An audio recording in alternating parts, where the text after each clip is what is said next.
China's economy has expanded by 4% in the fourth quarter of 2021, its slowest pace in almost 2 years.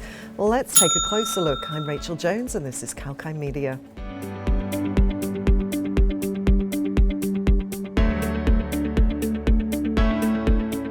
Growth remained sluggish as the Chinese government focused on containing the COVID-19 spread with lockdown, ports and airport closures. For 2021, China reported a stronger than expected GDP growth of 8.1%. So let's find out how China's slowdown on the GDP growth will impact Australia and other countries.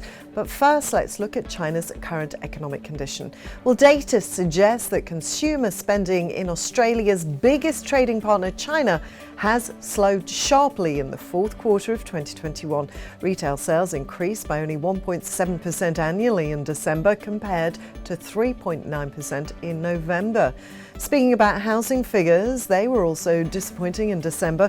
Reacting to these economic data, People's Bank of China, the country's central bank, cut the rate at which it provides one-year loans to banks by 10 basis points.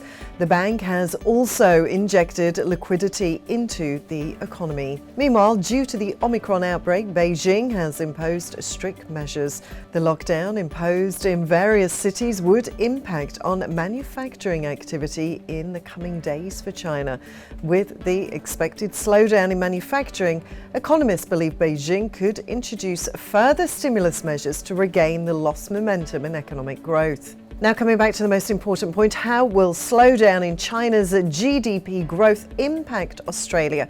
Well, it's believed that it could benefit Australia's major exporters. Economists say China could resort to higher spending on construction and infrastructure, its traditional tools for reviving economic activity, which in turn will boost China's demand for iron ore and coal. Given the fact that Australia is the biggest supplier of these commodities to China, it will boost Australia's exports. Meanwhile, the expected slowdown in manufacturing activity in China due to the spread of Omicron could prompt global companies to shift some of their manufacturing base from China to other countries such as India and Taiwan. These countries have been continuously attracting them with manufacturing incentives and duty cuts. And on Tuesday, the Chinese president urged Western countries not to proceed with their plans to raise interest rates, as it could challenge global economic and financial stability. He also called for stronger international coordination on fiscal and monetary policy, seeing the world as one community by the major economies. Now, if you like the information in this video, you can like, share and comment on it. You can also subscribe to our YouTube channel and press the bell icon to get notifications for our latest videos. I'm Rachel, signing off for kalkinemedia.